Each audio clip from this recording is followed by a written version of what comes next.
And I'm going to turn this first interview over to you, Mecca, and I'm going to mute myself from here. Okay, but now don't forget to share that stream. Yes, that Facebook Live is rolling, and I'm getting ready to share it now. Got you, brother. Got you, brother. All right, you go ahead. I'm gonna mute myself. Okay. All right. So how do I bring Jordan back in here? I'm here. Okay. All right, Mr. Bell, Mr. Bell. Well, it is a pleasure meeting you. I Absolutely. know so much about you, and I've seen you in the community, and I definitely admire everything that you're doing. And I mean, your resume just reads like a who's who success story. It really does. It really does. So for those of you who may not know, Jordan, let me just give you a little introduction. This is Mr. Jordan Bell. He is a 2009 William Fleming graduate. He also works for Roanoke City. As you see from his shirt, he works with the Boys and Girls Club. But that is only a tiny bit of what Mr. Jordan Bell does. He also participates and works at a summer camp. He is the director for Apple Ridge Farm Summer Camp. Um, he just has so much going on, and we definitely want to just kind of dive right into it, Jordan. As far as your upbringing, how have you survived, do you think, being able to stay on track and keep yourself on the right side of those tracks? It's all family. Um, my family helps me balance out my life. Yeah. I grew up in a two-parent household until I was about 10 years old. I'm 29 now. Grew up in a two-parent household until I was about 10 years old. But even though my parents divorced, you couldn't have known that they were divorced unless they told you they were divorced. My father passed away a couple of months ago, and a lot of people still thought, hey, I thought your mother and father were still married. So I grew up in a loving home, two wonderful, loving parents, grandparents, uncles and aunts and cousins, family, friends. I just grew up in a loving household.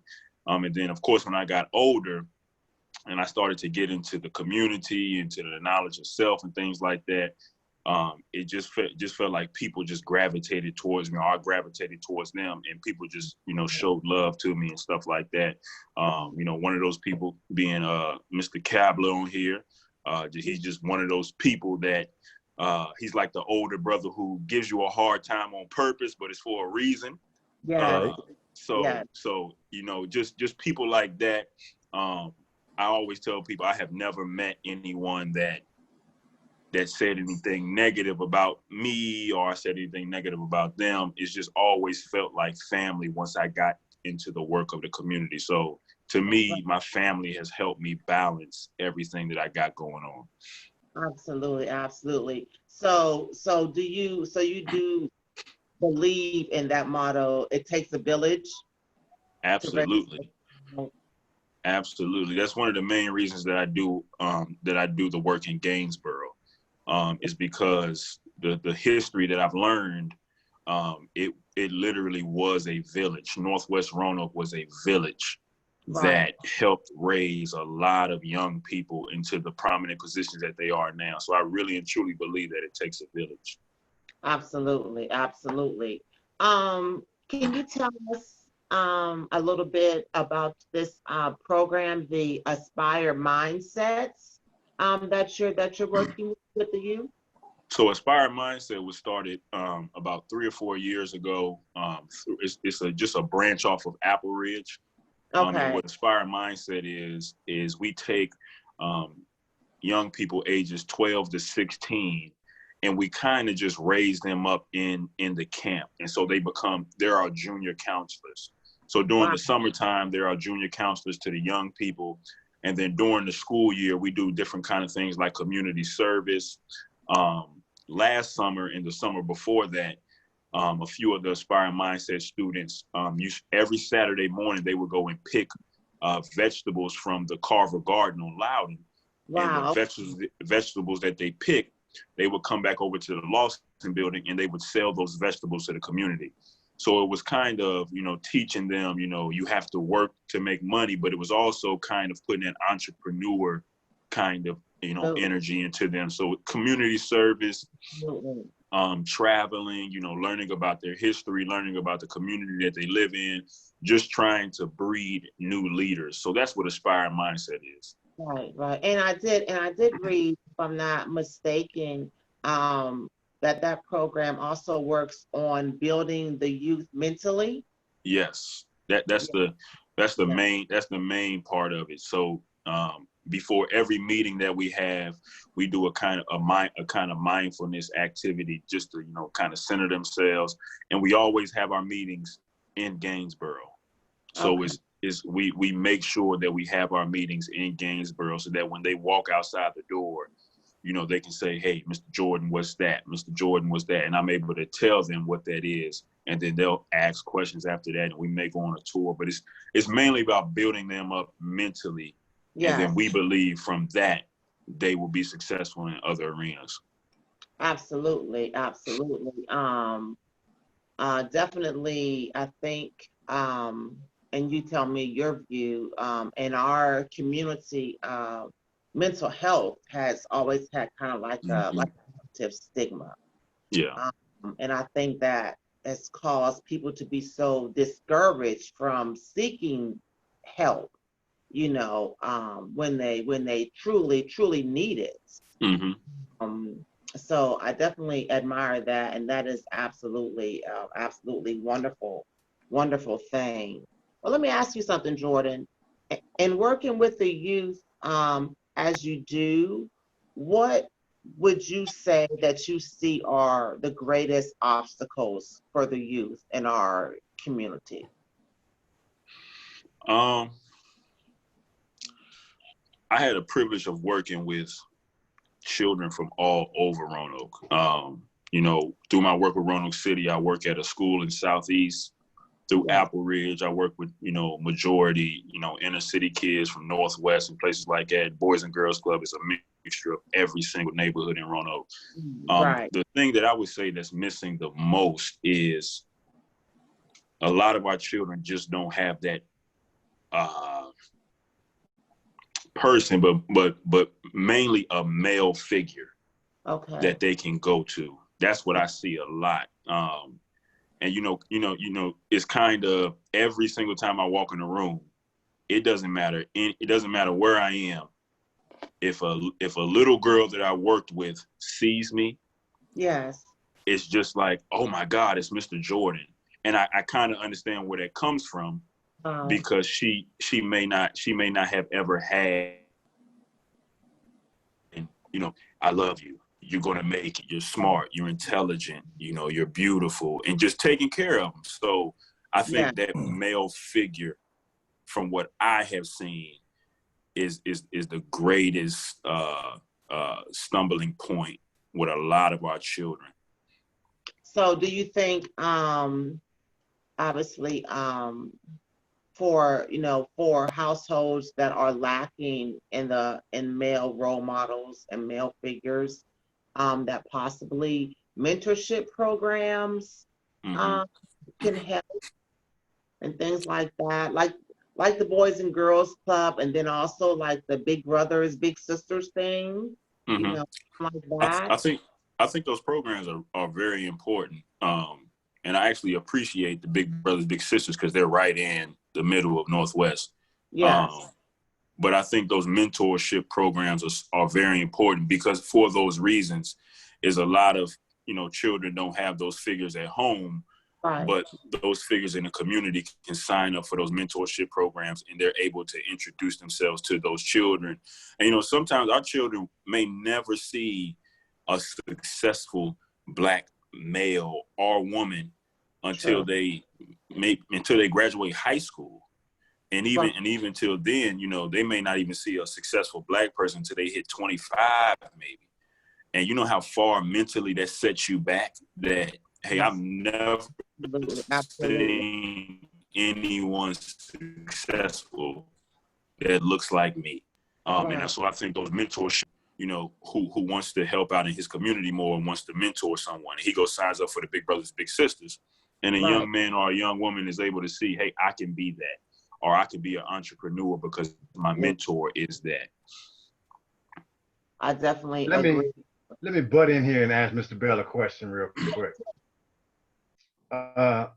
Why is it, or what's your opinion on the reason behind our young people not seeing a successful Black person until after graduation or something like that? You said, why aren't they seeing the successful Black people? I think it's two reasons. The first reason, of course, is the system, you know, of racism that we have grown up in and we live in currently right now, that they segregate, you know, successful and non-successful from each other. I think that system kind of keeps those people away from each other. I think the system plays a huge role in that. But I think another reason is we just move out of our communities. And then we get upset for someone else buying our communities. So we just simply move out of our community. And for multiple reasons, and some of those reasons are good, but we have to figure out a way to build up our communities, you know, our properties and things like that. But I think one of the main reasons is we just simply move out of our community. And it's lack of resources, it's lack of opportunities, it's lack of jobs, it's lack of entrepreneurial opportunities that people move out. But I think that plays a role in it is, of course, the system that we live in. The system created all of this. We live in a system that created everything that's going wrong right now. But another part is that we just move out and sometimes we never even come back. So I think that's the reason. Yes, definitely. Do you think, as far as the youth, what do you see in the older youth, in the teenage youth, or what do you think that we can do to kind of come together with that teenage, with that 20-something, you know, generation? Because it definitely seems like we're failing in that area, or we're not connecting with them. Mm-hmm. And that's very, very hard. For me, it was just somebody telling me, hey, do you know who you are as a Black man? That was the exact question that somebody asked me to make me change my entire mindset. Literally, that's the exact question that this guy asked me. Do you know who you are as a Black man? Now, that's me. Right. Now, I'm not big on materials. I don't need a whole bunch of money or anything like that. But I think in today's generation, we're going to have to figure out a way to show these brothers and sisters, hey, you can make money doing it this way. Right. You can make money, you know, if let's just say you have a car that's, you know, $15,000. Right. If you have that amount of money to pay on a car, hey brother, you can buy a house. Absolutely. For this, fix it up, you know, rent it out, and you can make money. So I think we have to figure out a way to teach, you know, those ages from, I'll say about 18 to 25, in that range. Right, absolutely. Hey, we can show you how to make money the legal way. Now, it may not be as much as you were making, you know, in the streets as fast, but eventually you'll feel better about yourself. You'll feel more comfortable. You won't have to look over your shoulders. Right, but you'll still be making money. You'll still be impacting your community. So For me, it was just somebody asking me, hey, do you know who you are as a Black man? Wow. But I understand I'm not like everyone else and everyone's not like me. But majority of the young people that I have ran into was, how can you help me make some money? How can you teach me how to make some money? And I think if we learn how to teach them that part of it, I think we'll gain a lot in, connecting that generational gap. Right. And then also maybe kind of gear them from that instant gratification feeling that so many of them just need that. Yes. Without all those steps that it takes to get, for longevity, Yeah. Definitely. Wow. Well, you are definitely a bright shining light in the community. And I definitely admire your ambition and your compassion in the community. And I was at the Washington Park March, and I listened to you speak. You are a wonderful speaker, motivator, and for those of you who don't know, Jordan was on the front lines, downtown Roanoke, front lines, standing and for the right thing, and that's not always easy to kind of stand up when our jobs and different places. It hasn't been easy since. So it's been rough ever since, but we still pushing on. So Absolutely. Well, do you have anything coming up that you would like to share with us? And also, are they doing the summer camp this summer? So I'll hit the summer camp part. Apple Ridge Farm, they're not doing the physical summer camp this summer, of course, because everything is going on. But we're still doing virtual summer camp. AppleRidge.org. You can still sign your children up. It's free. That's awesome. And it's still a virtual summer camp. And you'll still learn, somewhat what you learned up at camp, about gardening and, nature and things, STEM and things like that. But it's a virtual summer camp this summer. So this summer we're not having a physical summer camp, unfortunately. But that's the way of the world right now. So. And it's the cost for this camp, and what is the age range for this? No, Apple Ridge has been free of charge for 40 years, I believe. And I think 40 something years. And the virtual camp this summer is still free. You just have to sign your child up, and the videos are posted every Monday morning. And you literally just click on appleridge.org and you watch the videos from myself and two other of my coworkers, and we just create videos, put them on a website, and the children are able to go on there and still learn a little bit for the summer. I love that. Definitely. And then really, so the Aspire Mindset, that is a part of the Apple Ridge. So that's a part of Apple Ridge. So we'll have to start that back up. And all of our Aspire Mindset kids are Roanoke City Public School students.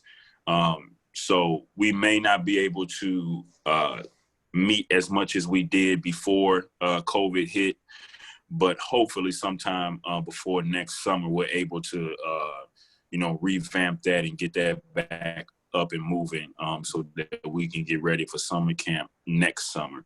Okay. And I want to ask you a question, Jordan, which may be kind of controversial. People kind of, what is your view on community policing, us as a community, going to the community, and basically policing, protecting, advocating, educating, and this would not just be daytime hours, this would be nighttime as well, to reach that age bracket, you Yeah. know. I actually believe in community policing, and I don't think community policing means that the overall police department needs to be taken away. Okay, right.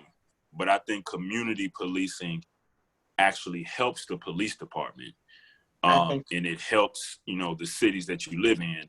But community policing has to be done in the right way without ego.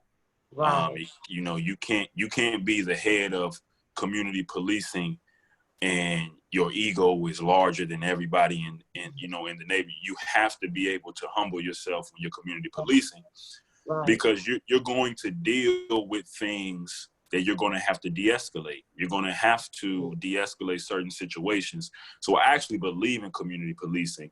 We actually just had an event in downtown Roanoke with the mural. Yeah. And I invited some people out there to basically, you know, community police. And all they did, they walked around the block, and, you know, every 15, 20 minutes to make sure nothing was going on. They sat in the corner. They just chilled. Nothing, you know, nothing happened. That no one was scared, you know, of their firearms or anything like that, because, you know, they weren't, you know, being so in your face with it, but they were community policing. And I think we need to get to that we have to start policing ourselves, because I think if we police ourselves, that will minimize the interactions we have with police officers. Absolutely. And I want to minimize as much as I possibly can any interactions I have with a police officer. So I think community policing is really important. And the best way you can community police is invest in your community, you know, invest in your community. Yep. Absolutely. Absolutely, Brother Jordan. Thank you so much for definitely meeting with us. It is an honor. Absolutely. And I will definitely be definitely seeing you out here and getting involved. You know, we're in some of the same circles, you know, doing work like that. So we definitely thank you for definitely coming on and sharing your views with us. Thank you. Thank you. You are so welcome. And let's see if Brother Supreme wants to chime in really quickly here. Brother Supreme. Brother Jordan Bell, can you define Black excellence? Can I do what? Can you define Black excellence? Can I define Black excellence? Where do you live, Brother Supreme? Where do I live? In that skyscraper right there. Yes, In that skyscraper. So I'm a define Black excellence for you. There you go. And this is near and dear to my heart, so I'm always going to mention it. It's a community in Roanoke called Gainsboro, and Black excellence to me is what Gainsboro once was. They had, you know, community policing, had its own hospital, grocery stores, business district, medical clinics, law offices, home ownership, schools. Black excellence to me is Black people taking care of Black people, where you don't have to move out of it. You don't have to leave your neighborhood to go anywhere. You can go to the grocery store. But Black excellence to me is us taking care of ourselves. And we can do that. I've seen it done before. You know, it's in our history books. Black excellence to me is us taking care of us. So that is what Black excellence to me is. I love that. Absolutely. Yeah, can I argue with that? Can you give the youth that are going to see this video, can you give the youth some advice or your ideas on how they can achieve individual Black excellence, to become excellent in their own mind, so they can absorb their own abilities, their own strength, their own power, so they can have some valuable sense of self-worth? The first thing I would tell them is be yourself. That's the first thing I would tell them. Again, someone asked me, do I know who I am as a Black man? And then another person told me, you're not who they say you are. So the first thing I always tell young people is be yourself. Be true to yourself. Find out who you are. Find out what you like. Find out what your purpose is, but be true to yourself. Don't follow the crowd, Right. the the quote unquote crowd, but be yourself. That's the first thing I would always tell any young person that I come into contact with. And then the second thing, of course, is respecting yourself. When you respect yourself, you don't allow other people to disrespect you. You won't disrespect your community. You won't let your community be disrespected when you respect yourself. So be yourself, respect yourself, and you hold yourself to a standard that no one can touch but you. You hold yourself to a standard that no one can touch but you. And that's the standard that you hold yourself to. And so those are the 3 points that I would tell any young person that I come into contact with is be yourself, respect yourself. Of course, knowledge of self. That's 100% the most important thing. Knowledge of self, knowing who you are, but then also holding yourself to a standard that no one else can touch. That every day you're striving to get to that standard. You may never get to where you think you need to be. Right. But as long as you're every day going towards that standard, I think that's the movement and that's the motion to Black excellence. Hey. Awesome, right? Yeah, this is a round of applause for Mr. Bell. Yeah, thank you. Sir. Very good, sir. And for the record, how old are you? I'm 29 years old. Well, you're holding on to your youthful looks, brother. I wish I was still 21. Sometimes I wish that, but then I think about it. All these gray hairs I got, I got a lot of wisdom somewhere. I don't know where to find it, but it's somewhere. Scott keeps me young.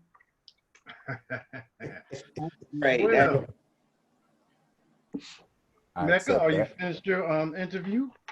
Yes, I think we have covered a lot with Brother Jordan, and again, we do thank you, Brother Jordan, and we would definitely like to have you back sometime. Yeah, absolutely. We definitely invite you to stick around and comment. Okay. As we go through the rest of our superfluous guest list here. Okay. All right. Yes, right on time. We have Mr. Scott Terry-Cabbler. How are you today, sir? Hey, I'm great. I appreciate y'all having me on this call. We got some distinguished people here, and whatever I can offer, I'm here to do so. Well, let's break them in, and let me see. Somebody's chiming in. Let me let them on in while I blab away. All right. So, Mr. Scott Terry-Cabbler, tell us, where are you from? I am originally from Roanoke, Virginia. I'm now currently living in Roanoke, Virginia. I'm back in my hometown, born and raised. Okay, so tell me a little bit about yourself. I'm a father. I'm a husband. I am a former community servant, and I say former in the sense that I used to do an absurd amount of community service, and I've in recent years kind of scaled back my participation. I haven't disappeared, but what I have tried to do is sort of push young brothers like Jordan and others to the forefront. And they have made me very proud. I want to take this opportunity to tell Jordan, who I've known for a few years now, it's good to finally see him getting the recognition that he has ascended to. I'm a big believer in doing the work. And sometimes, you don't get that acknowledgement. And that has a tendency to discourage some folks, but I've been a witness to an evolution, and to that point, it's sort of sad that the thing that has sort of catapulted Jordan in recent weeks, months, is something that we're dealing with in 2020, you know. So, but he's a strong young brother, and I'm glad to see him leading the charge. Absolutely, absolutely. Yes, definitely. And like you say, it's a shame that these things are, still going on. Yeah, But it is what it is, as they say. right. Um, I don't want to get too personal, but give me your age range. I am 50, and I'm proud to be able to say I'm 50. Okay. Say it loud. He's 50 and he's proud, so Yeah, that's you a better good believe. thing. Absolutely. A lot of my So folks ain't make it. that you're exactly right, and that's a segue into this question. When you were a young man, you were a teenager. Was there a lot of gang activity or street cliques or drug cliques or whatever going on when you were young man? Well, I'm glad you asked me that question because I grew up in a very fortunate era. I came up in the 80s, and the front end, the early to mid 80s, we didn't, I grew up in Roanoke. We didn't have a whole lot of street violence. We didn't have a whole lot of gang activity, peer pressure. There were cliques. There were groups of young men who all traveled in the same circle, and they would congregate together. And from the outside looking in, maybe that looked like a gang to some folks, but we didn't have gangs. We didn't have. We had crews. There were crews, but that could have consisted of dancing. Back in the 80s, break dancing was very big. We had a lot of entertainment that we did. We weren't ashamed. I look at some gangsters that, kind of went on to become gangsters. And, I'm like, I remember you wearing a Michael Jackson Thriller jacket back in 1984, So, it's kind of hilarious, but I feel fortunate. My cronies, my people that I grew up with, we weren't subjected to a whole lot of ignorance and violence and different things. Now, I mentioned the early and the mid 80s because, as most of us know, in the late 80s, that's when crack hit. And that changed everything. By that time, I was gone. I was living in Washington, D.C., and I went from the frying pan into the fire because around that time, Washington, D.C. was the murder capital of the country. So I went from Roanoke, Virginia, where I could walk anywhere in the city without worrying about any type of infraction, to living in one of the most dangerous places in this country, like overnight, which was a huge culture shock for me, So and I didn't live in the heart of DC, but I had an aunt who lived over there, and so I had to go check on her. So I guess I was subjected to it, but I was fortunate, Yes. Okay, now jumping into that frying pan in DC, round about what age were you? You still a young man or? Yeah, I mean, I was late teens, early 20s. And my older brother, he had lived there before I did. So I had people in place who were able to, I was never really on the track of trying to, be a hustler or anything like that. And I was fortunate again because, I had my mother and my grandparents and my uncles and aunts and everybody who they worked to make sure, that I had everything that I needed. And that I didn't, get involved with the wrong crowd. And, you need that structure. You need a strong family background to kind of, keep you on the right track. Now, to that point, I was surrounded by friends and family who were doing all types of things, And as a young person, you kind of want to fit in, but at the same time, you kind of have to know what the repercussions will be if you do go down the wrong hole. You see what I'm saying? So you had close friends or family that may have been involved in the streets or Oh involved yeah, in the, yeah. I was surrounded by it. Surrounded by it. So, were you ever enticed? well, I tell you what, I wasn't enticed as if I actually wanted to be an active drug dealer or whatever, but I was probably right there. You know, there's a demographic of the population, middle class guys, and they got everything they ever wanted, but yet and still they get out here in the streets, and everybody's looking at them like, what in the world is he doing?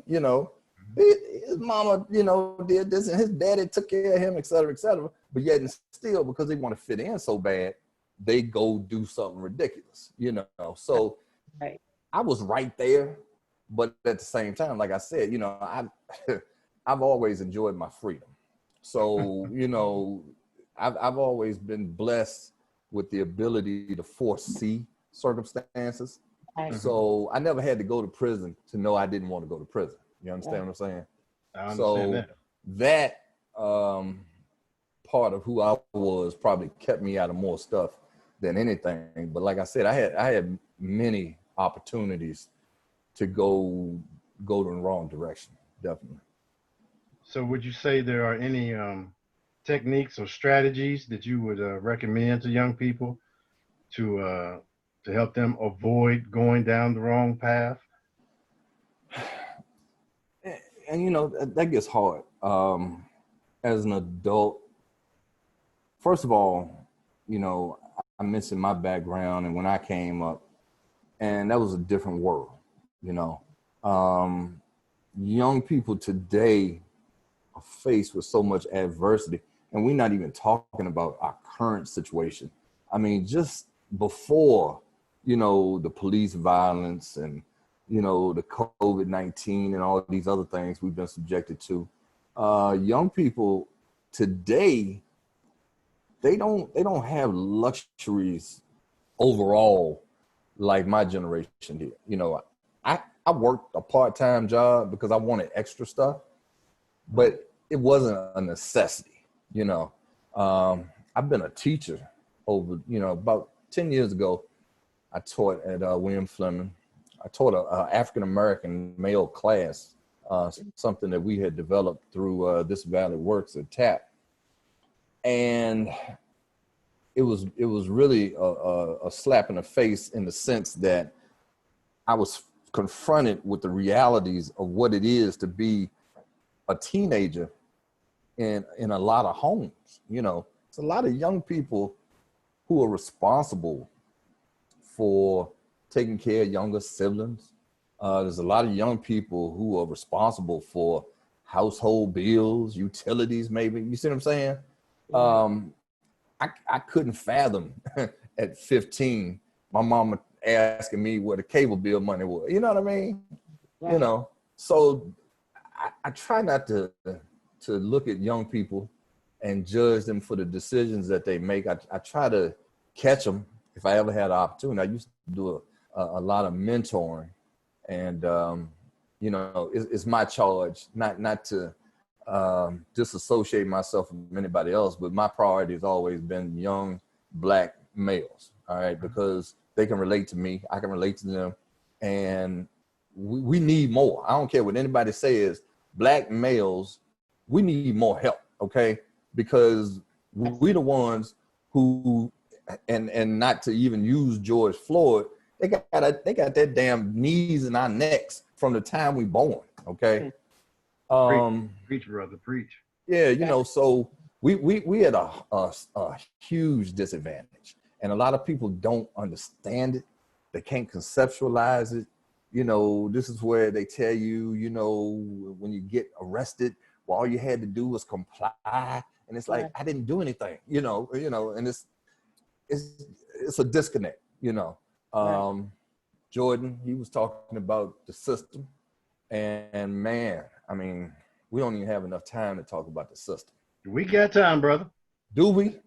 We got time. Speak on it. We'll be here through next week, Yeah, speak on it. Well, I mean, if you're paying attention, you don't even really have to do a whole lot of research to kind of understand the fact that so much of the disenfranchisement of the Black community is by design. Mm.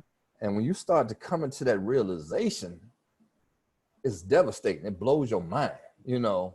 And it's like, you know, me as a business owner, I'm always impressed by people who can create things, who can invent things or whatever. And from an objective perspective, the fact that there were certain people hundreds of years ago who had the wherewithal and the ability to create certain situations that would imprison us, not in the bondage sense of slavery, but Right. mentally, you know, systemically, you know. We had a big surge where a lot of people migrated from the South up to the North in the Midwest, Ohio, Michigan, Illinois, you know, yeah, for job opportunities. Right. And what they did, they offered housing in projects, you see, Right. all right? So they corralled us, all right? And they made it so that we couldn't own homes as easily, you know. So you had to go where your money would take you, all right? We all know good times. We've all lived the good times. And every episode, you know, we somehow or another hope that the Evans family would get out of the ghetto, all right? Yeah. We didn't realize if they ever got out of the ghetto, that would be the end of the show. Okay. That's right. And to that point,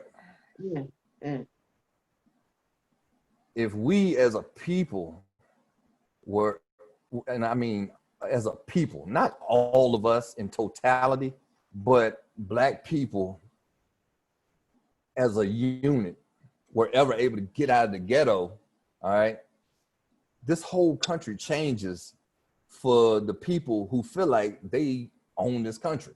All right. Right. We know they stole it. All right. Mhm. I watched a lot of TV as a child. Everything that I watched on television was a lie. All right. Somehow or another, it was disingenuous. It was some fake, you know. I mean, even the level of racism on television in the 70s and 80s is astounding. If you go back and look at some of these episodes, some of these shows where they let people use the N-word and all these different things, and it's just like, are you kidding me? You know, but there was a whole genre of television and movies. We know them as the Westerns, all right? Right. Who was the hero in the Westerns? The Cowboys. Cowboys. And Right. the villain was the Indian. You see what I'm saying? Right. They gonna come in here, they gonna pillage us, they gonna rape our women, they gonna kill us. So it's up to us to get them first because they're here, they're gonna attack our, you know, all this. It's all lies, you know. But damn, I rooted against them Indians for 10 years. You see what I'm saying? Yeah. Yeah. Yeah. Yeah. They were messing with these poor innocent white folks. All right. I burned that whole TP down over there. And then there goes some more over there. Go get them too, John Wayne. Right. All right. All right. Mind control. Okay. So, I mean, like I said, it's impressive.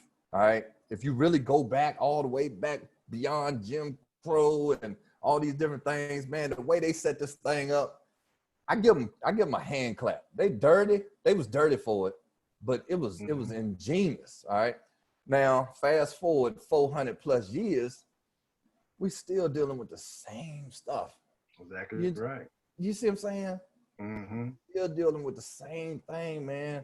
And you know, it's mind blowing. All right. Yeah, bro. I listened to a brother speak the other day, and he said, Or he posed the question, when's the last time you saw um, a black family being presented to you with a strong black male, strong black female, where uh, the movie or the show was about strong black family, strong black male, and you don't see it. You don't see it anymore. No, you don't see it anymore. No, they put it in your face to say, hey, he's gone, he's not there, he's drug dealing, he's gang banging, everything but the other side. Of course there's the drug dealer, of course there's the gang banging. But there's the Right. other side as well, just like in every other race. There's there's two sides to every story. Right. But It's imagery, you know. yes, and it's powerful imagery. Absolutely, absolutely. And then, and kind of come back around with the television thing. Of course, we know about the Cosby Show. Damon Wayans had a nice show. Even what's my guy's name that passed away? The comedian, Bernie Mac. Pretty much, yeah. Yeah. So they all had these shows. That showed the strong male figure in the black family, successful. And it's we got Blackish now, which is great. Okay. Mm-hmm. Right. I mean, Blackish, boy, I'm gonna tell you, I hated the name when it first came out, but people kept saying, you gotta get past this guy. I ain't like that Blackish, And then it was like, give it a shot. So I started watching it and learning, because they take opportunities to teach you a lot of Black history, and they go as deep as you can in a 5-minute segment on a 30-minute show, which is only really 15 minutes. Okay. Mm-hmm. So you only got 10 minutes left of the regular programming, but that's been a blessing on a certain level. But it's a thing, man, that we have been subjected to since the beginning of time, where they have tried to water us down, all the way back to slavery, with bucking and all that shit. I'm sorry. But anyway. You good here, brother. You are good. I'm just saying, man, it just, it's amazing. And I'm I don't know, because, we could talk about all these different things and the protesting and all this different stuff, but I have another thought process, and I had to be very careful in how I articulate it, because it's very offensive in a sense, because I'm sort of an eye for an eye kind of guy, and you can tell people to stop doing stuff until you can't tell them to stop doing stuff anymore. But when you present consequences, then things have a tendency to change, again, going all the way back to slavery. We can run, but it's more effective when we kill everybody. You know what I'm saying? Mm-hmm, mm-hmm. We burn down that whole plantation. So they know when they see us, they're going to have to kill us too, because they know we're not here for them to put us back into slavery. We're here to kill everybody. You see what I'm saying? Right. So when you say things like that now, it becomes very fragile or whatever. But I can't help but go back to the instance from February when the young man down in Georgia, who's jogging or running, I don't care if he was just robbed a damn liquor store. I don't care what had transpired before that. The circumstances that we witnessed in that video. Now, it took them from the time that the video actually came out until the time that they actually arrested these guys was about 2 weeks, I think. A lot of back and forth or whatever. George Zimmerman, same situation. Why in the hell is George Zimmerman still breathing? You see what I'm saying? Why is he? Indeed. All right. You see? So it's kind of crazy, because that's why I am with it. Let's stop talking about stuff. Let them know. All these damn gangs and all this other stuff we got out here, man. I can't walk through the neighborhood with a red shirt on or a blue shirt. What? You're wasting your resources. You see what I'm saying? They over there on the other side of town. You know what I'm saying? Mm-hmm. Mm-hmm. So anyway, I'm off track. I'm all over the place. But Shit. It's all relevant, brother. It's all relevant. Yeah, yes. Unfortunately, it's all relevant, man. And the frustration that I hear in your voice is the frustration that all of us have right now during this madness, is what I call it. It's complete madness. It's everything Madness. from being distracted to the strange way the police have allowed us to take over police stations and burn down this and riot that. And Right. these are the same people who just finished killing Brother George. Now all of a sudden they're going to let us riot, pillage, and plunder. Right. The Well, amount of agendas at work is uncountable. yeah. There's politics and everything, you know. Big time. And it's another unfortunate aspect of society. And you know, there are a lot of people that are riding this Black Lives Matter movement to get their agendas across, because a lot of people know that the repercussions that come from tearing down an old Civil War general's statue and all this other stuff. So they've used the social climate right now and kind of hiding behind it. And they're like, hey, man, they're going to burn the country down. So what we need to do to kind of offset this violence, we're going to get them something. So we're going to start, we're going to take down these Confederate statues and whatever. Take off the pancake thing, right? Yeah, you see what I'm saying? So we like you said earlier, we being given pieces, Absolutely. But it's wild because of the health crisis that we're in. It's kind of shut everything down.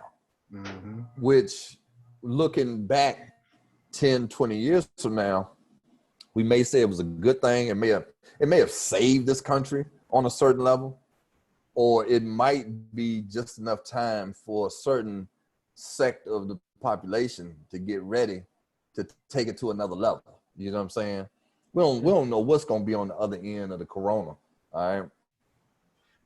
Yeah, man, that's a subject we would have to book a whole nother Zoom meeting for right there. Right. Yeah. That's going to take a minute for sure. All right, well, let me ask you this: besides relatives, what were there any positive influences in your life, like the Big Brothers program, or sports coaches, or guidance counselors, or something like that? Yeah. Aside from my mother and my grandparents, I had people in the community, coaches, football coaches, teachers. I had a couple of teachers. We didn't have a whole lot of Black male teachers in Roanoke back in the day, but the ones we had usually were coaches. And Coach Roland Lovelace, of course, George Killer Miller. Killer Miller, he was, you had to come through them gates to get to the other side. You had to go see Killer. People like Mr. Cecil Curtis, Lawrence Hamler, they own Hamler Curtis Funeral Home. They were personal friends of my grandparents. So I knew these people personally, and they weren't really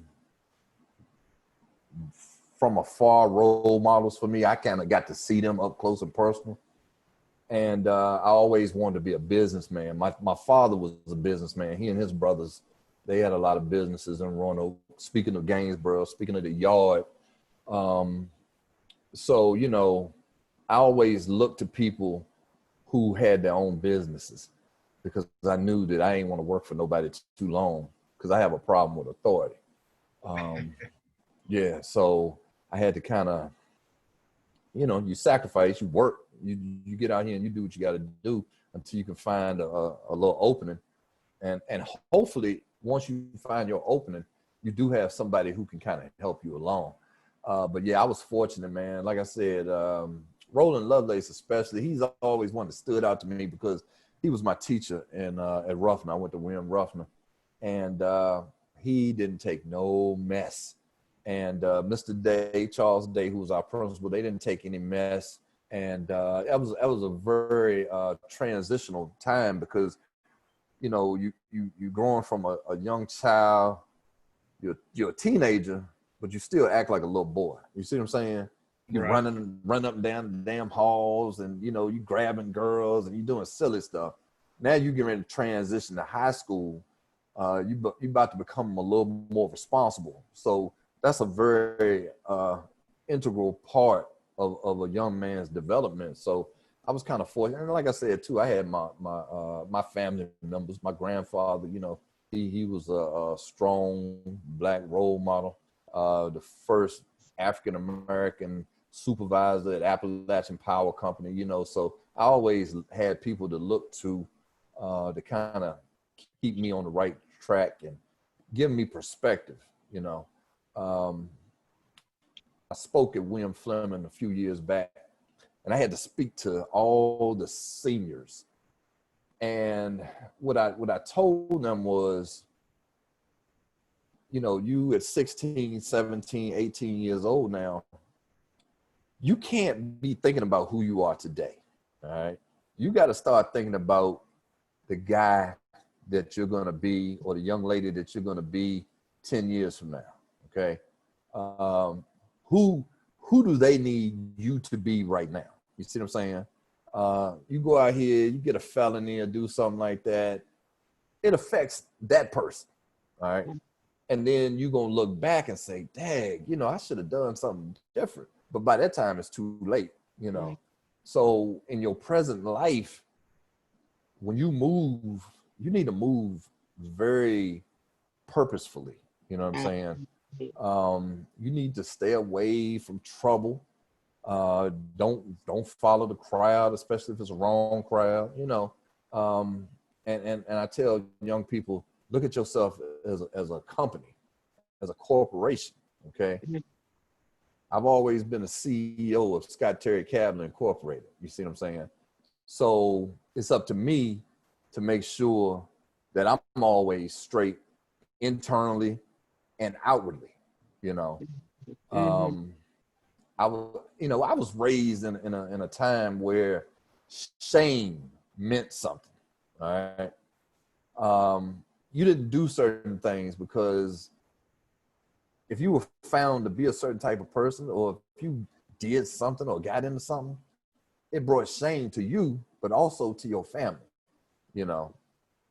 And I didn't want to do that, you know. So because that was instilled in me, I was able to always stay on the straight and narrow. Even when I wanted to do something crazy, I had this thing that clicked in me and was like, you gotta go through some things when you get home, you see. So is it gonna be worth, you know, and they would still beat you back in my day. Right. I got a whipping when I was in the damn 8th grade. All right. My mama beat my, all right. I was too old to be getting whippings, but she felt it was incumbent upon her to lay hands on me. Right. All right. And I Those were wasn't different times. Those were totally different times, brother. I totally got my different butt whipped time. all the time. Yeah. I mean, and they would pass you around like a hot potato back in the day. Everybody get a piece, you know. That's So right. if you had that kind of discipline, and you know, it came from people wanting you to be better than they were. Every generation wants the next generation to be better, you know. And if you had that kind of love and you got that kind of support, then you're ahead of the game, you know.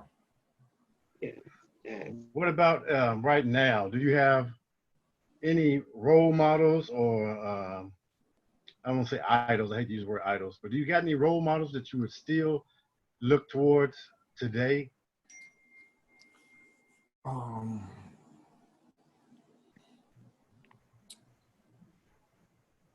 If not, you don't.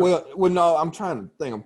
Because I, you know, when you're young, it's very at the front of who your role models and your idols are. You know what I'm saying? Your heroes. But when you get older, you don't even really have time to even think about that type of stuff. You know what I mean? I admire people who are able to overcome adversity. Okay. Barack Obama is one that comes to mind, just in the sense that we know what he went through. Okay. We didn't see a lot of the stuff that he and his family were subjected to. And to lend yourself to that situation for 8 years. All right. And it never ends. You know, if you've been the president, you always gonna be under a certain level of scrutiny and even at risk. All right. So for the rest of his life, he's gonna always be subjected to some type of volatility. You know, like I said, even Jordan. I'm watching Jordan, you know, and I'm seeing him move, you know, because they're not everybody is going to support him, okay? And I ain't talking about white folks either, all right? Right. There's probably, and I don't know anybody personally because nobody has said anything derogatory to me about him, but I know people, all right? And I know there's some folks in Roanoke, Virginia and abroad that want him to go somewhere and sit down. You see what I'm saying? Why don't you go somewhere and sit down, you know? And they've been doing that forever, since slavery, okay? We've all seen Django. Django was a very informative movie as well, you know? And a lot of us, we still had that mindset, you know? But yeah, Jordan, you know, when you get out there, man, and, you know, it's a catch-22, you know. The notoriety comes with infamy, you know. Yeah, So keep it plain and simple. You get haters. you're gonna get some haters, you know. You're gonna get some haters. Ain't no question, you know. So to see him carrying this thing and moving through it and being a focal point is pretty cool, you know. It's impressive. Very much so. Very much so. So, but he got me and a few others behind him as well. So he know to call when he needs. That's what's up. Let me say this. It's my opinion that every Black person must believe in themselves and see themselves as Black excellence. Amen. Could you give the youth some reasons why they should see themselves as Black excellence? Well, and it's funny because I listened to what he said about Black excellence, and we kind of had the same principle. And to me, you know, we think of excellence as like the epitome of things, you know, your highest accomplishment or whatever. Me personally, I think Black excellence is progress, all right? Not to get comfortable, not to get stagnant. Always rep your people, first of all right? You know, we got people right now who will sit in a room full of white folks and let them tell Black jokes, okay? We all know those people, right? I challenge anybody to ever say that they were able to comfortably say something degrading about Black folks in my presence, including other Black people. You see what I'm saying? I'm the guy that you can't say nothing bad about Roanoke, Virginia. I can say something bad about Roanoke, but you can't, all right? Even if you're from here, because I'm gonna steer you in another direction to remind you of how great it was to grow up here. You see what I'm saying? It, just like everywhere else, it's got its ills, you know. But like I said, first of all, you got to rep your people, all right? Then you have to epitomize your greatness, okay? I exude a certain way of being. There are people that hate my guts, and I love them. I live for them. You see what I'm saying? And they ain't gonna never tell me they hate me, but I know they hate me. And that's one of the things that keeps me going. You know, I'm gonna keep giving you reasons to be internally miserable over there, all right? So I exude a certain level of greatness, and I'm working on instilling that in my daughter. You know, my daughter is very kind, and she wants to make sure that everybody else is taken care of and all these other different things. And I'm reminding her, you on the right path. Just make sure that your priority is you, okay? Make sure you take care of you, and then you make sure everybody else is good. You can't make sure everybody else is good, and then you over here with a hole in you. You see what I'm saying? You know, so anybody that keeps moving in the name of progress and building, to me, that's Black excellence. I don't think it's elitism. You know, I got a thing about people that think they're elite and, you know, they above everybody else and they got this and they did that and all that. I don't really fool with them type people too much. But I don't dislike them.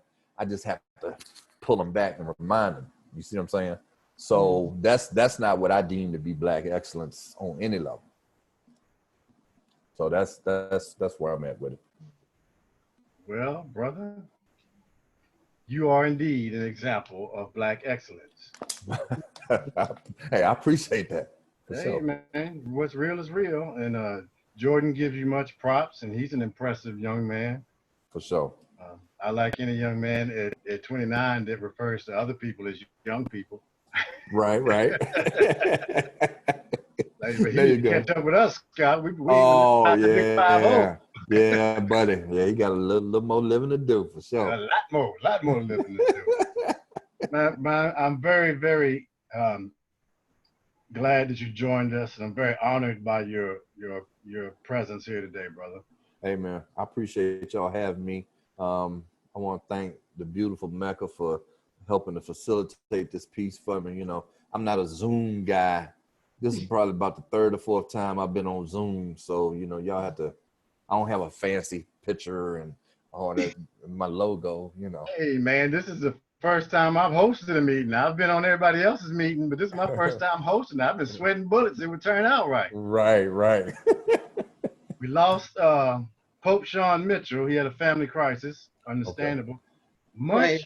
Munch had hit me and said he was going to come on in, and I don't know what happened. That was maybe 20, 30 minutes ago, and I haven't heard back from him since. Yes, Rob. So I guess, in a sense, we will wrap things up. I hate to leave out the brother Munch, but I guess we'll catch him on the next one. Yeah. We'll catch him on the next one. And I'm broadcasting live from the towers. You see, my grand towers here. I didn't even know this was going to work, Scott. I didn't even know that was going to show up. That's pretty cool, though. Something the camera was built in, and I ain't know nothing about it, brother. Right. Once again, Jordan Bell, Scott Terry-Cabbler, thank you so much for joining us. So, My thank you for having me. Mecca Garcia, thank you so much for co-hosting this event. Mm-hmm. Absolutely. Well, brother Supreme, before we, sign off, why don't you and I share what we feel is Black excellency? For sure. We'll go right ahead and speak on it. Okay, well, I was, thinking when the other brothers were both speaking, I think to me, Black excellency is truly wanting for your brother what you want for yourself. And that's how I would sum it up as, Black excellency is pulling each other up, guiding each other. Honestly, just here recently, I had a Facebook friend. Let me just kind of share this. And I had to catch myself doing something, and I had to kind of check myself. I had noticed one of my Facebook friends, who I don't personally know, but just a Facebook friend, had kind of put a gang color up, or kind of something like that, maybe a gang sign. And I immediately wanted to delete that Facebook friend. I mean, I was like, oh no, brother, this is what you're doing. Like, we cannot rock. We can't be Facebook friends. And then I thought about it and I said, no, you know what? I'm not just going to push that brother to the wayside. Let me talk to him. Let me get to know this brother, not just push him to the wayside. And when I stopped to have that conversation with that young brother, what he in fact said was that he grew up gang banging and had left that life. And although he was still in some form associated with that, and this young brother is in California, so we know they, you know what I'm saying, go hard, definitely. But he has pulled himself from that and is trying very hard and has changed his life. So I rushed to a judgment really quick and was really, to just kind of push him by the wayside. And then I thought, that's is a big problem in the community is my generation, our generation, y'all are 1 year older than myself. So I haven't hit 50 yet. So is that we can sometimes judge the youth very, very quickly and just kind of turn from them because they have their pants down and because their music is different. But this is what happens in every generation. You know what I'm saying? Long hair, whatever, bell bottoms. It's all the same essentially on some aspects. So Black excellency to me is accepting and reaching our hand out for all of us, and have that understanding and the compassion that everyone that we meet is not, maybe where they want to be, where they should be, and that we all have a growing to do. So Black excellency to me is looking out, standing up, representing, and wanting for our brothers what we want for ourselves. That's what I think. Well, that's I can't argue with that, none whatsoever. Yes, give round of applause on that. Round of applause. Black excellence, Black excellency. Yeah. To me, it's the the strength, the fight, the push to improve oneself, to improve one's environment, to improve your people, the desire to give as much as you receive, um, the all-out effort that one exudes from the age of understanding till they revert back to a child again in old age as a senior citizen. So the struggle never stops. It's not a fad. It's not a passing thing. This is something that you're pushing for equality. You're pushing for strength. You're pushing for each one teach one. You're pushing for understanding, of our struggle within our own community first. Not worried about anybody's opinions, not worried about anybody lending a helping hand. Us help us get stronger within us first with us, if that makes any sense. For us, by us, like they used to say. Yeah, it's all of that. And it's about believing in yourself to see that I'm worth more than this image being portrayed on television, the image that these rap crap guys put out. I'm more than that. I'm better than that. I can speak English. I can get with my people and speak broken English. I can come in public and speak strict proper English. I got a belt on and my pants stay up from that belt. I don't carry guns and gang bang because I'm more than that. So sure, I'm going to make mistakes. I'm going to fall. And when I fall, there's going to be a strong Black representative of excellence to help me stand back up again.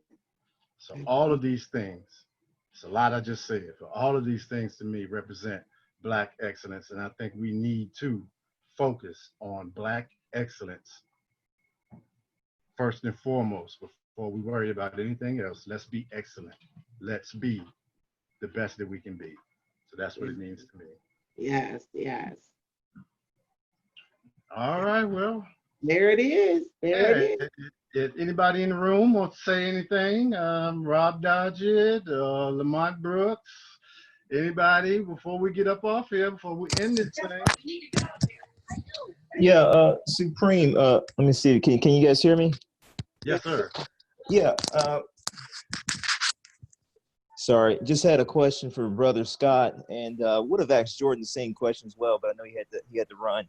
But just wanted to curious about your goals as far as what you're looking to do, or if you had any goals, 5-year goals, just anything at all that you feel like that you're working on or would like to do.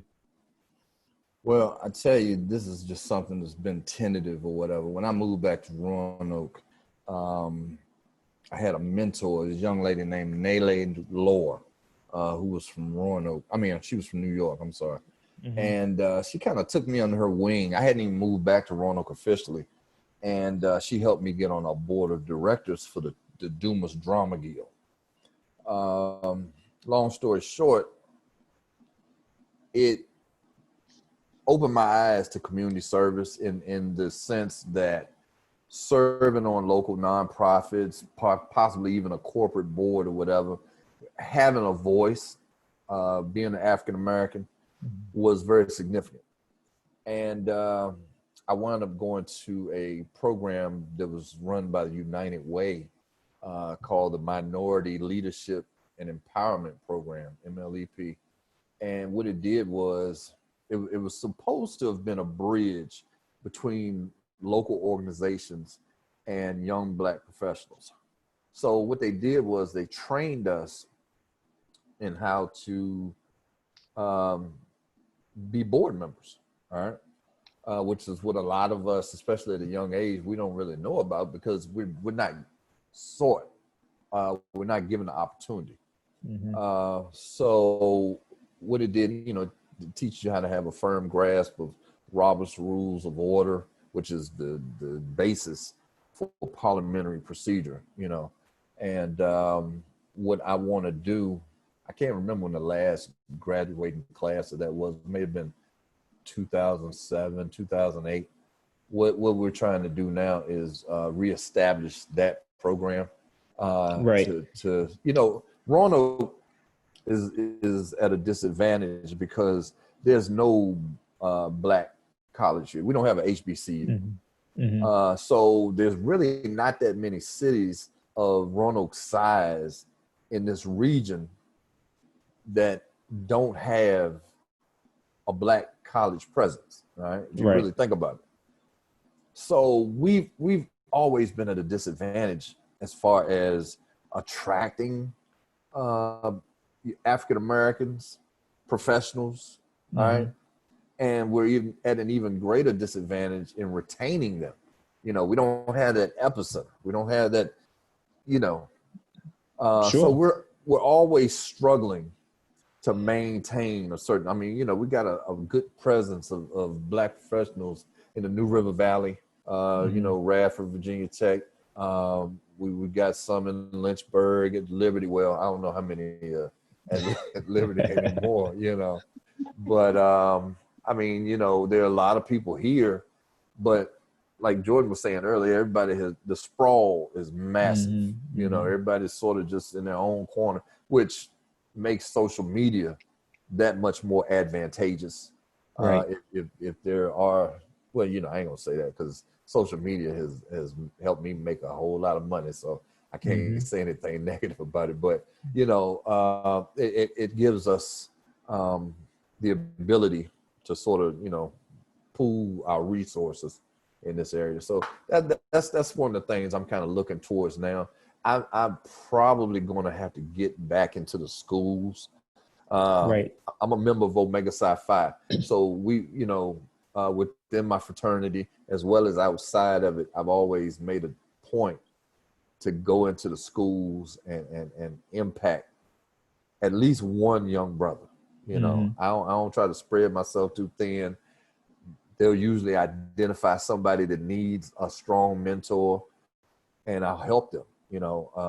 I got my young guys from the 2000s and beyond who are grown now. You know, they're older, and we still got that bond. We still got that connection. You know, and they'll let you know that, you know, I did have that impact on them. So that, you know, it's necessary, always necessary. You know, we always need mentors. I got you. Yeah, I appreciate that. I don't want to steal the show. I just have one more question for you, if I could, or anyone could really answer this. One of the things I'm noticing just in my own efforts and what I'm trying to do is I'm trying to sort of redefine or maybe even define Black culture, you know, in the sense of one of the things I'm seeing is that we, and this is in general terms, that we as a people, many of us don't know who we are, you know, and so we see on the media, we see on the news, we see in our popular culture who we're supposed to be, right? In our music and so forth. And, you know, when you think about Black culture, oftentimes what's portrayed in the media is relatively negative, you know, and I think our sons and daughters are assuming that role. You know, our women become objects of lust, our men, our young boys become, you know, they want to live as thugs and gangsters because that's what they believe is, you know, meant for them. So how do you think we can sort of impact or change that culture? I mean, besides mentoring, you know, just because the media has so much money and they're pumping this message to our youth on a consistent basis. Can I answer that? Absolutely. Yeah, you know, and this is something that I have a discussion about constantly. I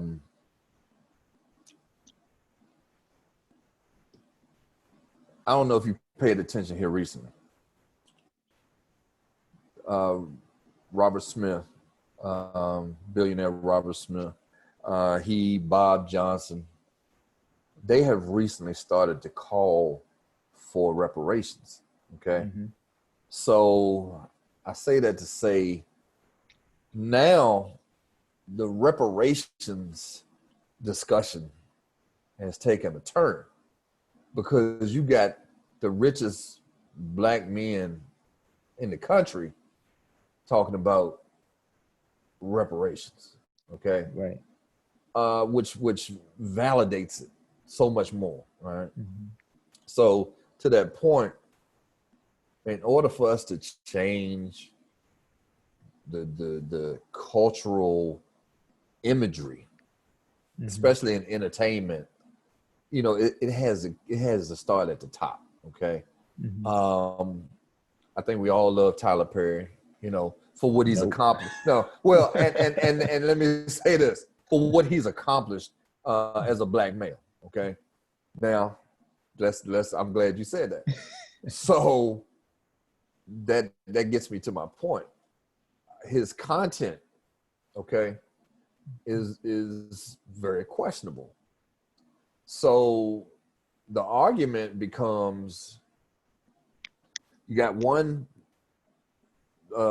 side of the Black population that loves his accomplishment, okay? Then you got another side that hates his content. You see? So you got this collision, okay? Now, Tyler Perry, super rich, hundreds of millions of dollars, okay? But more importantly, he has the freedom to give you what his creative mind comes up with, okay? So the question is, do we keep feeding what the people think they want to eat? Or do you take this platform that you have and change the narrative, okay? Going back to the earlier discussion about, you know, the strong Black family and different things like that. Where is that? You know, why is everybody cheating on everybody and why, you know, is everybody, you know, got to be gay and this and that and all these different things? Okay, now let me do my disclaimer because there's nothing against gay people. However, we don't all identify with that. You see what I'm saying? Preach, brother, preach. Yeah, you know, so you regardless of what your lifestyle is or whatever, you know, I don't like lima beans, okay? But that doesn't mean that I'm not going to serve it if I know that people coming to my house for dinner want them. You see what I'm saying? Right. So you got to kind of give, and they're good for you from what I hear. I don't like them, but I hear they're good for you. So, I mean, you know, who am I to not serve the people what they need? And that's what it boils down to. Give the people what they need, okay? So it comes, I mean, I look at somebody like Jay-Z. You know, Jay-Z and Beyonce, from what I'm seeing, have become social activists. Every time something goes wrong, every time something goes bad in America right now, they're kind of stepping up. All right, we need that. Yep. We need all of our greats to start stepping up and stepping in. Okay, making some phone calls. I ain't even mentioned Oprah yet. We ain't even got to her, but you know, it's got to start there. You know. Gotcha. Yeah. Thank you. Absolutely. Thank you so much. Yeah. I have Rob, appreciate your questions. Brother Lamont Brooks, looks like you have something to say, brother. Yeah, I had a question.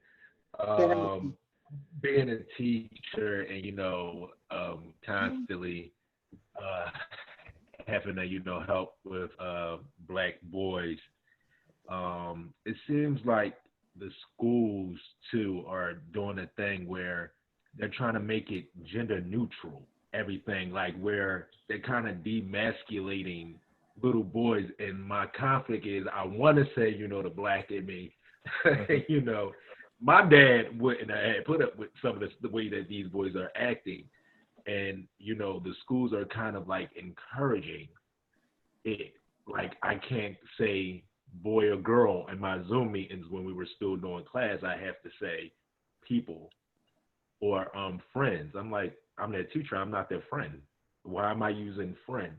So as That's crazy. a young teacher coming into it, that's the kind of stuff that I'm running into. And I'm not super, you know, macho or anything like that. I have anything against, you know, Brother Scott said gay people or anything like that either. But without this boy-girl thing, the world ends. You know? Right. So how There's definitely some agendas at play. Definitely some agendas at play with that mess. It's just becoming hard for me because it's like using pronouns and all of this stuff that they try to get me to do is a little bit. I didn't think it would be that much of a problem for me, but it's becoming a little bit hard, especially being a young teacher and feeling like this is my purpose, you know, teaching, and everybody feels I'm making such a difference, and the dads are happy to see me in the classrooms and things like that. I don't want to get, I guess, frustrated. Where are you teaching at, brother? And I'm actually at a Montessori school, but I'm moving into the public school. I'm at a private school now, and I'm working with kindergarten kids. And, of course, dealing with that age and the young males. And, you know, a lot of the times they're just being young, little Black and Hispanic boys. They're not, you know, and they feel like, I guess I want to say ways of how I feel like it's demasculated. It's ways of how can we make it where it's not so, you know, using other words, masculine or, you know, gender neutral. You know, they use other synonyms for it, but I feel like it's demasculating little boys. Like, you're not in their shoes. I've been a little Black boy. I know what they're going to go through, and it's like you're demasculating them a little bit. Brother, if you feel like I'm not trying to be super macho or anything like that, but they're going to grow up in this world being little Black and Hispanic boys. we don't, hopefully let's keep it real in this here meeting right here, brother. Yeah. We don't play that. Homie, don't play that. None whatsoever. If you got a dangle between your legs, you're a boy. If you ain't got one, you're a girl. Right. Ain't no neutrals. Gender is not fluid. All of this bull crap agenda that they putting down, man, I don't want to tell you to risk your job, but if you cannot subscribe to it, not teach it, and still maintain your employment, brother, don't teach that crap. And I'm not. And it's a difference between demasculated and toxic masculinity. We don't want to teach toxic masculinity, stuff that, has been a problem for us for years. But you also want to let them have some sense of what boyhood and manhood is. And it's hard to do that when, like, I'm the only black male teacher at the private school. And the other teacher is a white male, and then the rest are all females, white females. So I'm kind of like outnumbered in the meeting. You are in the struggle. In the struggle, for sure. real, on the front line. Yeah. So I think that's the problem I'm dealing with now. Like, and what made matters even worse, they're no longer there. Somebody who was transgender there, and I was messing up all around. I walk into a room out the way I grew up. Good morning, ladies, and then I say, hi. I'm stuttering all over the place because I don't know what to do because I can't offend this person. Right. Dressed like a girl, but you don't want to be. It's killing me. The gender neutralization thing that they're doing in the schools. And the only thing I can say is, don't lose your job listening to Supreme. Don't lose your job, but stand for what you believe in. Do not endorse that crap. I will not address a he, she, other than he, she. If it's a he, she, if it's Pat. I can't do that. Pat, huh? I can't do that and still have a job, like you said. They hired these people. I don't own the school. Like I said, don't listen to Supreme and lose your job. Well, hey, on a serious note, brother, you got to stand for what you believe in. You can't teach that mess if you don't believe in that mess. I believe it or not, didn't really have to being at a private school is different from being a public school. Why I brought it up is because I'm a little nervous. Now when you go into a public school and they're going to probably put me in the inner city, being black, it's probably going to be a lot more of that. That's why I was asking, do you guys have any advice for dealing with that, or anybody who's worked with a lot of black kids in an inner city school setting? Any advice that you could give to me that might help me in this upcoming school year? And I'm in the Philadelphia area. Better address that. Well, I mean, first of all, you putting yourself ahead of the game because you're acknowledging the issue. All right. Like Brother Supreme was saying, if it's not in your heart, it makes it difficult. All right. You sitting there and you watching this gender neutrality being, pushed on these children as well as you, the teachers. It makes it very difficult because that's not where we come from. So you see, it's like a whitewash. You know what I'm saying? Everybody has been made afraid. They're afraid to offend everybody but black people. You see what I'm saying? And that's the bad part about it. If they put half of the energy into not offending trans genders and gay people and Jewish people, let me say that. Shout out to Nick Cannon. All right. We would be a little further ahead of the game. They don't care about offending us. You see what I'm saying? And if you notice, anytime anything happens with black people in America, it's not long before the gay community tries to attach themselves to it. Anybody that feels as if they have some type of inferiority in this country, they try to piggyback our fight. And nobody has been through the shit that we've been through in the last 400 plus years. You understand what I'm saying? So no, you don't get to come and take advantage of the terrible plight that we've been subjected to. You see what I'm saying? But if you pay attention, you'll notice other races, other demographics, they all try to align with us to take advantage of the momentum that we might be experiencing at that time. But usually, if you look at everybody, when we really in the throes of some problems, this is the first time that I can remember in a very long time where a lot of white folks have joined the fight.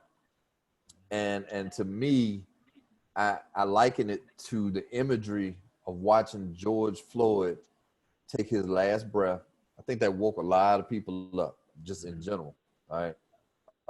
And see, if you remember at that time, you had Aubrey in Georgia. All right. That video came out. You had George Floyd, you had Breonna Taylor. Right around that. Yeah. And then you had the situation with the guy in Central Park. Remember that? The lady had a dog and she was calling the police on him. Dog, right. Yeah. And she was putting on, talking about she was feeling, So all that stuff happened like right in the same like 4-day period. Okay. Absolutely. And it's just what has opened up the country now, But like I said, I don't think anything has changed people's outlook on us like seeing a black man on the street with his hands cuffed behind his back with a white cop with his neck, with his throat, with his knee in his throat, okay, with his hands in his damn pocket, looking at the sky, whistling until the man died, okay? That hurt us, but it awoke so many others. You see what I'm saying? So, okay, now we got a lot of people that are kind of, shoulder to shoulder with us, and that's great. But to your point, you can't offend gay people no more. You can't offend transsexuals. I mean, we're looking at what Dwayne Wade is doing with his son. Okay, now that's his boy, and if he, I have nothing against it, but as a whole, you know what I mean? Like they're kids. Yeah, they're kids, and that's the thing. A lot of these children, we've seen these white actresses and Angelina Jolie and a couple of other people. They're adopting these little black boys, and they're dressing them up as girls. You see what I'm saying? And it's like, he don't even know who he want to be right now. Damn, I used to walk around in my mama's high heel shoes. All right, not because I wanted to dress up like a woman, but because I was just a silly little dude. All right, so if that was an indication of who I was going to be, it didn't work out like that. You see what I'm saying? So even if I thought that that's who I wanted to be at 6 or 7 years old, I'm gonna be who I'm gonna be. And Right. you see what I'm saying?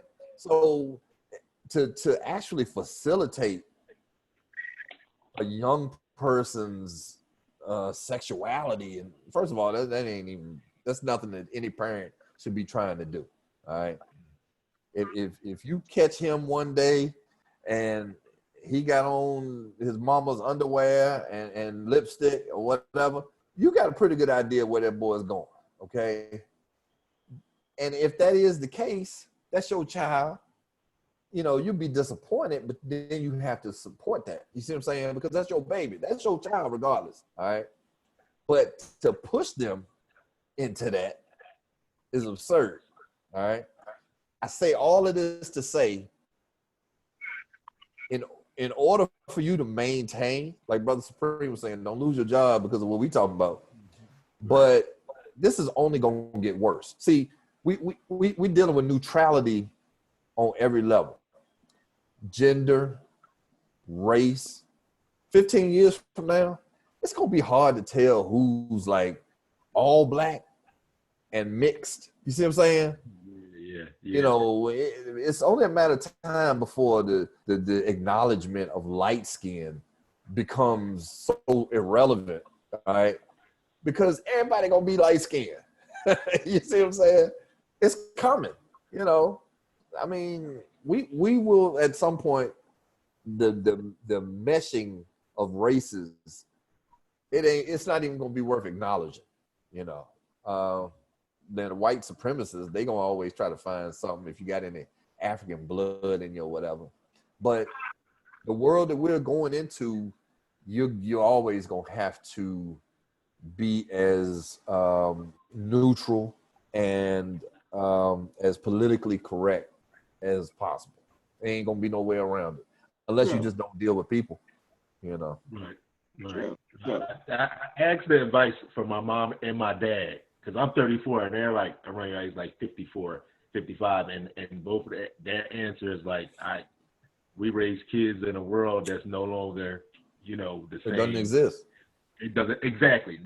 And you said it earlier, and I laughed a little bit to myself because my dad said those same words, and my mom said those same words to me when I was asking them questions about it. Yeah. They said the same exact thing.